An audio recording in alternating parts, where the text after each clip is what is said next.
In Alien Earth, a new company called Prodigy Corporation steps into the spotlight, becoming a powerful rival to the infamous Weyland-Yutani, the shady business that's been secretly controlling things in the Alien movies for years. But Prodigy is not interested in building cities on other planets or making alien worlds safe for people. Instead, they have a total different dream, creating hybrid kids. These hybrids are not just robots, they are made by taking the minds of real children who are very sick and putting those minds into super strong cybernetic bodies. Personally, I actually like this idea. These are kids trapped in grown-up bodies, and because they're still kids at heart, I'm super curious to see how the story will explore their thoughts, feelings, and how they will interact with the aliens. The most important hybrid of all is Wendy. She's the very first of her kind, created through something called neural transference. That's a fancy way of saying they copied everything in her brain, her thoughts, her memories, and feelings from a little girl named Marcy, and placed it all into a brand new artificial body. But Wendy's special because she was given something no other hybrid has, the ability to truly feel. She remembers what it's like to laugh, to cry, to be scared, and to miss the people she's lost. Those emotions are going to shape her entire story. In the Alien universe, no other synthetic is like her.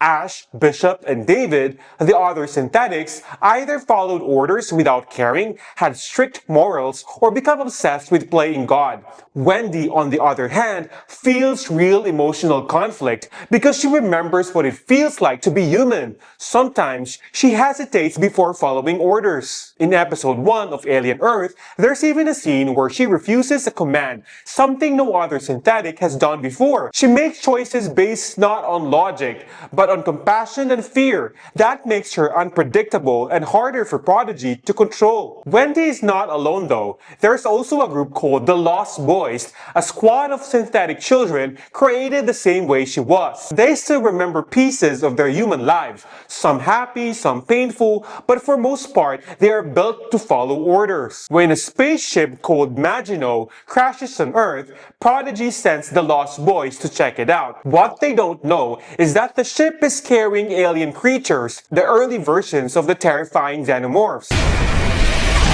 This kicks off a battle where the Lost Boys and Wendy will have to fight for their lives. The aliens are pure biological perfection with zero empathy, while the hybrids are flawed, emotional children trapped in robot bodies. It's a fight between perfect predators and imperfect human-hearted machines. Wendy changes the Alien series in a big way. She flips the usual kind of machine versus humans on its head. In other movies, synthetics either try to control people, trick them, or serve them. She's not trying to be godlike like David from Prometheus. She's trying to hold on to what made her human in the first place. And unlike the body horror in other alien films, where people are infected or taken over, Wendy's story is about rebuilding. She's not a victim of the aliens. She's a survivor of her own death. In Alien Earth, Wendy and the Lost Boys are kind of like Peter Pan in a few important ways. First, kids who never grow up. Like Peter Pan, Wendy and the Lost Boys are stuck between being kids and adults. They used to be dying children, but their minds were put into robot bodies. They can't age or live like normal humans, so they are forever kids trying to survive in a dangerous world. Second, freedom versus control.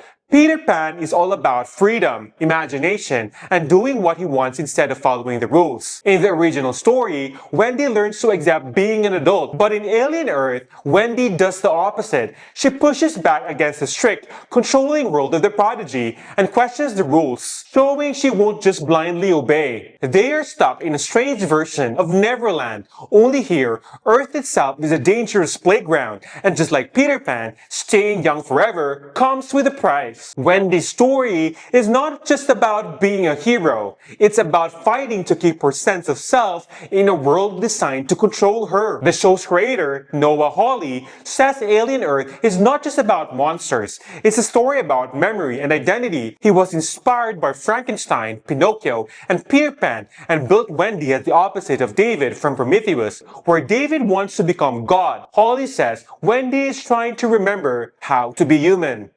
Thank you for watching and see you in my next video.